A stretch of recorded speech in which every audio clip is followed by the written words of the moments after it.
و چکرکی و دوست کیم نه زیاد بدم ناساندنه کسی که ویناستکش خوی ناستکن یک وینازنا کیجی اما ایرو هنک بحثاوی و پرتوکاوی بکن ناوی محمد ارجانه پنج حب پرتوک نفساندی حیانها قالك برنامج وهالبستان جو بلغ فيلم جي تشيكر يهيج شيت كده هناك ام بيجن تلفزيون ين تركي داجي برنامج عن شيت كه اجا نفيسكار ارجان بحثا رومانا خويا بنافي روحي من امانتي تاكر دو برتوكا خوده لسر جيانا جوانا كي سكنه امنا هرغلين برتوكا ارجان بين السر اكرانه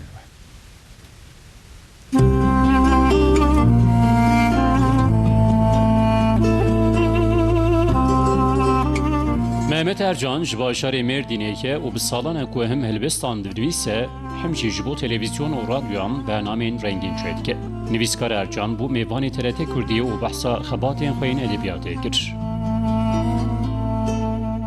Yek helbest canıma susuyorum. Siyah deneme, dudak payım, aşk düştü, kalbimdesin elimde değil. Yek romanı ruhum sana emanet. Ercan de Portugal خویا بناوی رحمن emanet ete de bahsa jana jwane gidike.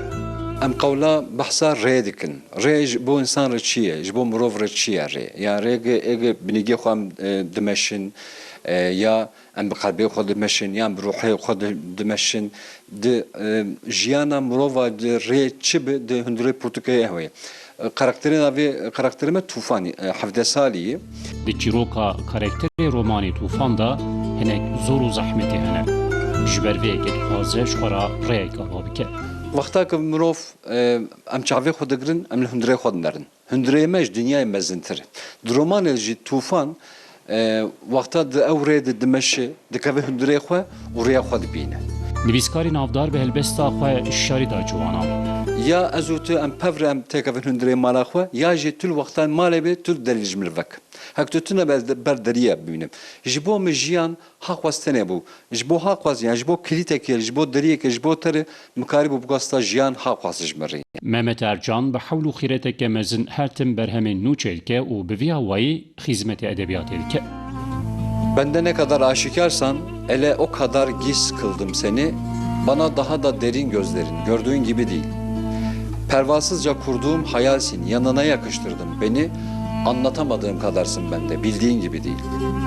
Anlamadığım bir dilde feryat ediyor kalbim. Bir tek adını anlıyorum, gerisi mühim değil.